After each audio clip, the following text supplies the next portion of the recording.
நடுவுல phone வந்திருக்கணுமே. Friend கூட போய் பேசிட்டு வரேன், நீ புடவை எடுத்துட்டு இருன்னு உங்க வைஃப் கிட்ட சொல்லிருப்பீங்களே சார்.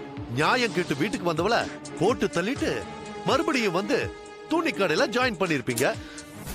ஏன் இப்படி நடந்திருக்க கூடாதா? சார், இன்னைக்கு ஃபுல் டே ஒரு செகண்ட் கூட அவர் என்னை விட்டு எங்கேயுமே போல சார். வீணா எங்க மேல சந்தேகப்படாதீங்க சார். நீங்க தப்பு பண்ணாத ஆளா இருந்தா வீட்ல வச்சே இதெல்லாம் என்கிட்ட சொல்லிருக்கணும். ஏன் சொல்லலன்னு தான் நான் கன்ஃபியூஸா இருக்கேன். சார், சொந்தமா ஒரு கம்பெனி வச்சு கஷ்டப்பட்டு இப்பதான் கொஞ்சம் கொஞ்சமா முன்னேறி ஒரு நல்ல நிலைமைக்கு வந்திருக்கேன் சார். இன்னைக்கு 10 மணிக்கு எங்க கம்பெனிக்கு ஒரு பெரிய ஒர்க் ஆர்டர் கொடுக்கறதுக்காக பையர்ஸ் எல்லாம் வராங்க சார். அவங்க வர நேரத்துல நான் இந்த கேஸ் விஷயமா போலீஸ் ஸ்டேஷன்ல எல்லாம் இருக்க முடியாது சார். அதனால தான் சார், அதனால மட்டும்தான் சார் நான் இப்படி ஒரு வேலையை பண்ணேன். சரி, அந்த ஒர்க் ஆர்டர் வந்தா உங்களுக்கு எவ்வளவு ப்ராஃபிட் கிடைக்கும்? 20 லட்சம் வரும் சார். உண்மைதானாமா? ஆமா சார், அவருக்கு பொய் சொல்ல தெரியாது சார். சோ 20 லட்சத்தை காப்பாத்திக்க இப்படி ஒரு விஷயத்தை செய்ய முன் வந்திருக்கீங்க.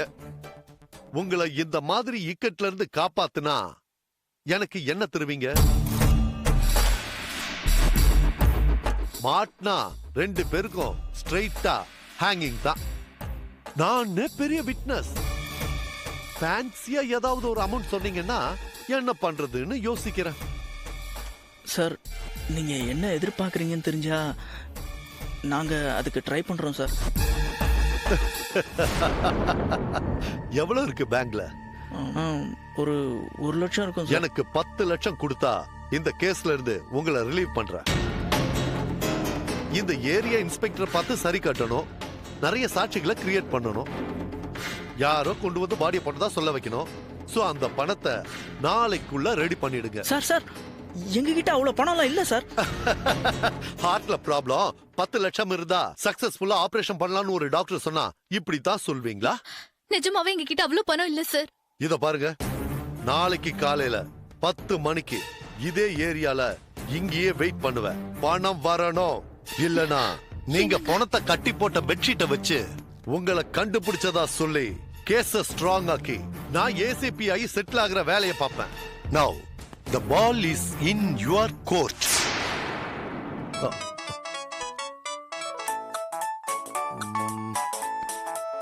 முரளி, உன் ஏரியால தான் இருக்க.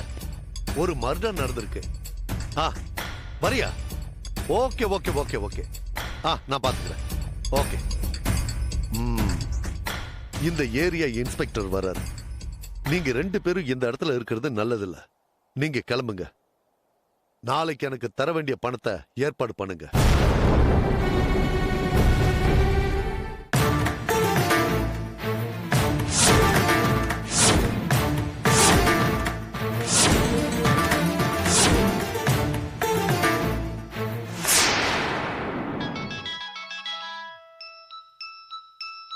டேவிட்.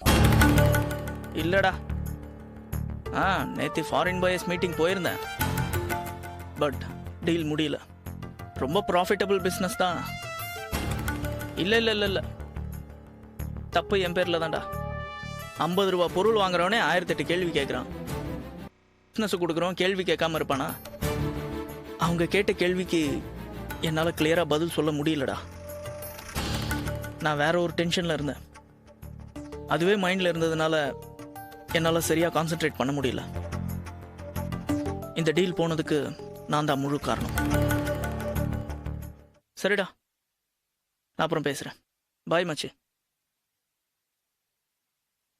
வித்யா, மாமா உங்க காஃபி ரெடி, இதோ எடுத்துட்டு வந்துட்டே இருக்கேன். என்னங்க என்னங்க, இந்தாங்க.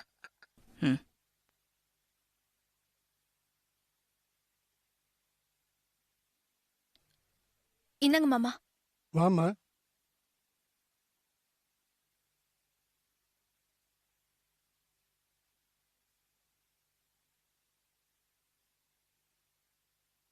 என்னங்க, அந்த பிசினஸ் போனாதான் என்னங்க, நமக்கு வேற பிசினஸ் கிடைக்காதா என்ன?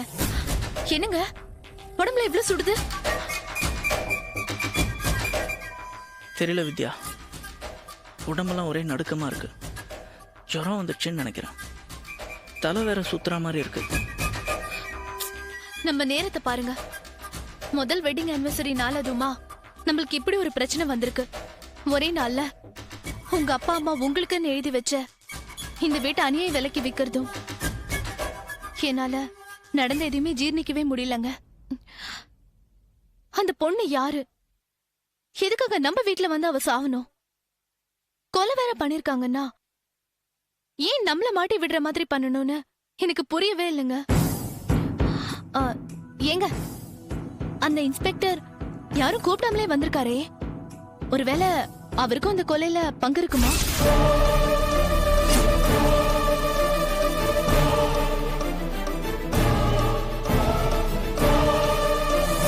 அந்த ஆளு உண்மையிலே இன்ஸ்பெக்டர் தானா?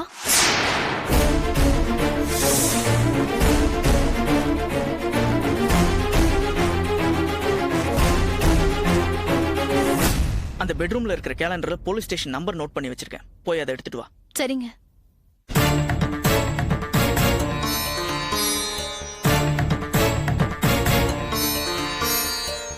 ஏங்க, நம்பருங்க.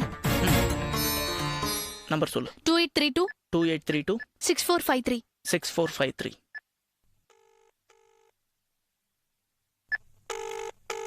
Hello, police station. Yes. Inspector Pavankumar இருக்காரா? ஒரு நிமிஷம் இருங்க, சாருக்கு கனெக்ட் பண்றேன். Hello, Pavan Kumar, police inspector பேசுறேன். யாரு? அதே அதே குரலுங்க. ஆமா, அப்ப அந்த ஆள் ஒரிஜினல் இன்ஸ்பெக்டர் தான். ஏங்க, அந்த ஆளுக்கு நம்ம தான் செக் பண்ண தெரிஞ்சிருக்குமா? தெரிஞ்சா தெரிஞ்சுட்டு போட்டோம். நம்ம தான் அவன் கேட்ட பணத்தை கொடுத்துட போறோம்ல. இன்னும் ரெஜிஸ்ட்ரேஷன் கூட ஆகலையே. 10 மணிக்குள்ள சேட்டு பணத்தை கொடுத்துருவாரா? அப்பா காலத்துல இருந்தே சேட்டுக்கு இந்த வீட்டு மேல ஒரு கண்ணு. அதனால தான் நேற்று அர்ஜென்ட்டாக 10 லட்ச ரூபாய் பணம் வேணும்னு கேட்ட உடனே ஒரு ரேட்டை பேசி ஃபைனல் பண்ணிட்டு 10 மணிக்கு பணத்தை தரேன்னு சொல்லிட்டான். அவன் டைம் சொன்னானா கரெக்டாக இருப்பான். வித்யா, எனக்கு உடம்புக்கு ரொம்ப முடியல. அதனால நீ தான் சேட்டுக்கிட்டேருந்து பணத்தை கலெக்ட் பண்ணி இன்ஸ்பெக்டர் கிட்ட கொடுக்கணும். நான் எப்படிங்க தனியா? பரவாயில்லம்மா, இந்த விஷயத்துல நம்ம வேற யாரோட ஹெல்ப்பையும் எதிர்பார்க்க முடியாது. ஒரு லேப்டாப் பேக்ல பணத்தை போட்டு தர சொல்லிடுற. நீ சேட்டு வீட்டு கார்னர்ல நின்னா போதும், பணத்தை அவன் கொண்டு வந்து கொடுத்துருவான். நீ அதை பத்திரமா கொண்டு போய் இன்ஸ்பெக்டர் கிட்ட ஹேண்ட் ஓவர் பண்ணிடு. கார் எடுத்துட்டு போ. Careful.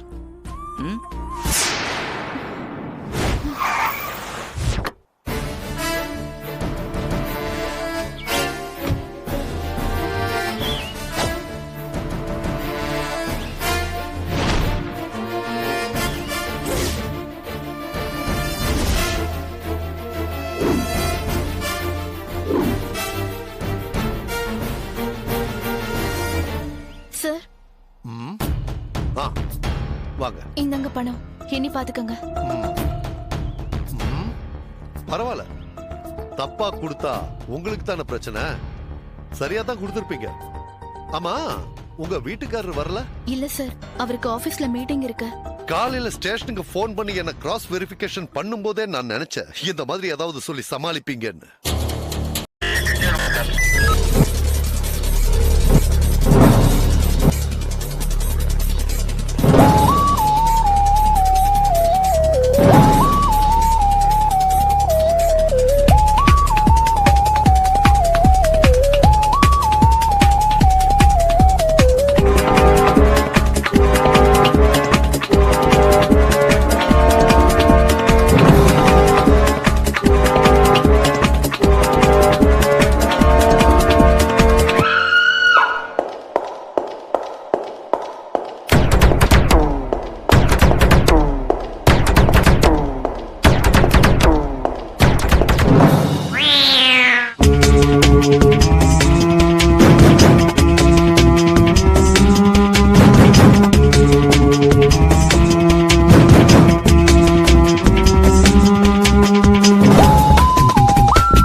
you enjoyed this video, kindly like, share, comment, and for further our interesting videos, subscribe our channel below.